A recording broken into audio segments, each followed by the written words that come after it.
আমাকে পাবেন ইনশাআল্লাহ। আর আমি আমার সামর্থ্য দিয়ে সবটুকু দিয়ে আজকে আমার যে পকেট আছে এই পকেটে আমি রমজান মাসে একটু চেষ্টা করি। আল্লাহ রসুলের একটা হাদিস হলো, আল্লাহ রসুল পকেটে যা থাকে নির্দ্বিধায় না দেখে দিতেন। এই জন্য আমি সবসময় পকেটে কিছু টাকা রাখি, কিছু টাকা আছে। এছাড়া আমার পকেট সবসময় খালি থাকে। আমি খালি হিসেবে সংসদ সদস্য হয়েছি, আমি খালি হিসেবে বিদায় নিব ইনশাল্লাহ।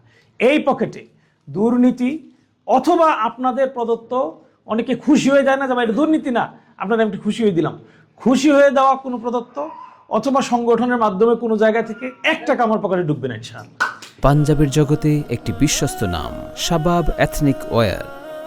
এ ব্যাপারে আমি আমার জায়গা থেকে নিশ্চয়তা দিচ্ছি, কখনো যদি দেখেন, আমি আপনাদের প্রসঙ্গে আসার আগে আমি আমার কথাগুলো বলে নিচ্ছি, কখনো যদি দেখেন কোনো জায়গা থেকে আমি, আমার কোনো আত্মীয়, আমার দলের কোনো কর্মী অথবা আমার কোনো সহকর্মী কোনোভাবে 1 টাকার লেনদেনের কোনো ইস্যু অথবা দুর্নীতি প্রশ্ন আসছে, সরাসরি আমাকে নক করবেন। আমার কাছে আমার মনে হয় আপনাদের কাছে আমার নাম্বারটা আছে, আমার নাম্বারটা আছে, এবং আমি মোটামুটি মনে হচ্ছে মিনিমাম 50,000 লোকের কাছে আমার নাম্বার আছে।